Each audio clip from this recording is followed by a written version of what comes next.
Pemirsa apa kabar? Saya Maidin Hindrawan membawakan Warta Berita PTS tanggal 2 Januari. Cuaca dingin kembali menyelimuti seluruh Taiwan akibat massa udara dingin. Suhu di wilayah utara, Yilan dan Matsu akan berkisar pada 12 sampai 15 derajat. Wilayah tengah, selatan, Hualien dan Taitung di timur 14 sampai 17 derajat. Hujan sporadis juga diperkirakan untuk semua tempat sementara puncak Gunung Yushan kembali berubah menjadi putih keperakan karena turun hujan gropel. Seiring turunnya suhu di Gunung Yushan hingga 0,3 derajat Celcius dini hari tadi, hujan grapel turun di stasiun cuaca Yushan. Bola embun membentuk lanskap putih keperakan yang menakjubkan. Pegunungan tinggi 3.500 meter ke atas juga berkesempatan turun salju dalam 2 hari mendatang. Gelombang massa udara dingin berikutnya diperkirakan tiba pekan depan dengan intensitas sekuat massa udara dingin kontinental, berpotensi menurunkan suhu ke bawah 10 derajat di utara dan akan mempengaruhi Taiwan hingga Jumat depan. Warga diminta menjaga kehangatan tubuh. Jumlah bayi yang dilahirkan pada hari tahun baru di Taiwan terus menurun. Biasanya kelahiran pada tahun naga akan meningkat, tapi sebuah rumah sakit di Taichung yang mencatat kelahiran 7 bayi pada hari tahun baru di tahun lalu hanya menyambut 2 bayi hingga siang hari tahun baru ini. Membuatnya mengeluh bahwa ini mungkin adalah tahun naga dengan rekor kelahiran paling rendah. Bayi laki-laki yang lahir pada hari pertama tahun baru digendong perawat untuk menjalani pemeriksaan kesehatan. Rumah sakit di Taichung ini menyiapkan bantal sebagai hadiah untuk bayi yang lahir pada hari tahun baru. Namun dibandingkan jumlah bayi tahun baru tahun lalu sebanyak 7 orang, angka yang tercatat hingga siang hari tahun ini hanya berjumlah 2 orang, mungkin mencatat rekor paling rendah untuk tahun naga. Angka tertinggi bayi tahun naga di masa lalu melampaui 420.000 anak. Pada tahun naga terakhir juga hampir mencapai 230.000 anak. Namun tahun ini mungkin tak sampai 130.000 anak. 本来在龙年的话都会止跌回升，但是今年看起来好像也没有这种状况产生，这是非常非常严重的。当然生不如死，这个已经没办法反转了。 Jumlah bayi di Taiwan telah mengalami pertumbuhan negatif selama 8 tahun berturut-turut.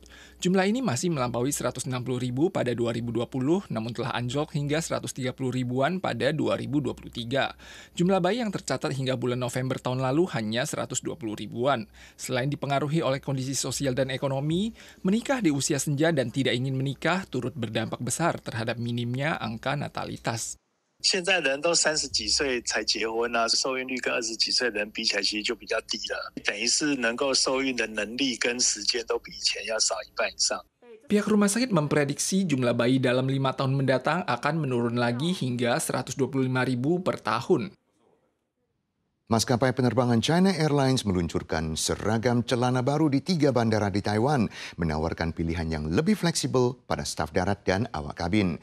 Ini tidak hanya selangkah dengan tren industri penerbangan internasional, juga meningkatkan rasa aman saat pramugari perlu berjongkok atau membungkuk di lapangan kerja.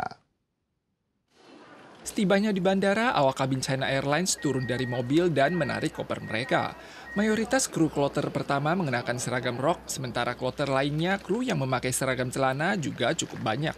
比较寒冷的地方，保暖性也比较提升，然后在工作上面也比较利落，活动度也有很大的提升，安全感也提高很多。 China Airlines meluncurkan seragam celana personel wanita di barisan terdepan pada hari pertama tahun baru. Pramugari dan staf di Bandara Songshan, Taoyuan, dan Kaohsiung bebas memilih untuk memakai celana panjang atau rok. 让同仁自己选择，他们会依照他们的需求，他们在3套的制服里面，他们可以选择有1套裤装，或者是有2套裤装。 Para awak kabin menilai materi seragam baru ini sangat nyaman dan dapat menjaga kehangatan sehingga akan merasa lebih nyaman saat berada di kondisi atau lingkungan kerja yang mengharuskan mereka jongkok atau membungkuk. Sebelumnya, maskapai Taiwan yang menawarkan alternatif celana panjang bagi pramugarinya hanya Tiger Air. Transformasi yang dilakukan China Airlines kali ini juga diharapkan dapat menginspirasi maskapai lain. Mengingat mayoritas maskapai penerbangan di Eropa, Amerika, Jepang, dan Korea juga telah menyediakan seragam celana. Banyak penumpang juga mendukung pramugari diperbolehkan memakai celana agar merasa lebih nyaman saat bertugas. Baru 2 hari memasuki tahun baru, pengusikan kapal dan pesawat Tiongkok terhadap Taiwan kembali terpantau. Sementara dalam pidato tahun barunya, Presiden Tiongkok Xi Jinping tetap menegaskan bahwa masyarakat kedua sisi Selat Taiwan adalah satu keluarga besar. Pakar mengingatkan meskipun durasi dan penggunaan kata dalam pesan tersebut tidak banyak berbeda dari masa lalu, Taiwan tetap perlu mewaspadai intimidasi Tiongkok melalui aksi militer dan diplomatik untuk memberi tekanan pada Taiwan. 4 kapal patroli Tiongkok menerobos zona perairan terbatas Kinmen pada hari terakhir tahun 2024. Setelah insiden kapal cepat Tiongkok yang terbalik di perairan Kinmen tanggal 2 Februari 2024, Biro Patroli Laut Tiongkok mengumumkan secara sepihak pada akhir Februari terkait pemberlakuan protokol penegakan hukum di perairan Kinmen secara reguler yang telah mencapai 52 kali sejauh ini. Tanggal 1, Kementerian Pertahanan Nasional mendeteksi total 2 pesawat Tiongkok dalam 24 jam terakhir. Salah satunya melintasi garis tengah Selat Taiwan dan total 7 kapal militer yang beroperasi di sekitar Selat Taiwan. Pesan tahun baru 2025 yang diumumkan oleh Presiden Xi Jinping pada tanggal 31 terkait isu Taiwan juga telah menarik perhatian. 两岸同胞一家亲，谁也无法隔断我们的血脉亲情。 谁也不能阻挡祖国统一的历史大势。新年的这个演说里面，我觉得承袭过去大概的这个用字遣词，中国大陆的对台政策大概基本原则是不会变。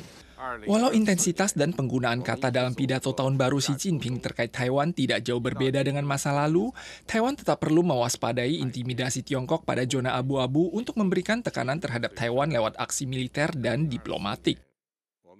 Serangan teroris terjadi di Amerika Serikat pada hari pertama tahun baru 2025.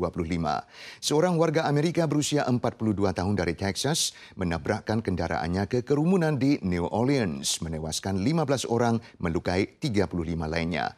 Pelaku kemudian tewas ditembak dan polisi menemukan bendera kelompok radikal ISIS di dalam kendaraannya. Sekitar 3 jam pasca pesta pergantian tahun di New Orleans, sebuah truk pickup melaju dengan kecepatan tinggi, menabrak ke arah kerumunan dan mengakibatkan banyak korban. Ada banyak orang terbaring di genangan darah, ada yang tertabrak hingga terjatuh. Di antaranya ada petugas polisi dan siswa Universitas Georgia. Pelaku seorang warga Texas berusia 42 tahun. Setelah menabrak kerumunan, dia keluar dari truk, mengeluarkan senapan, melepaskan tembakan ke arah polisi dan tewas ditembak. Polisi kemudian menemukan bendera ISIS di mobilnya dan kondisi darurat telah diberlakukan di lokasi. Pemirsa sekalian, sekian warta berita dari PTS. Kita suara lagi di lain kesempatan. Sampai jumpa.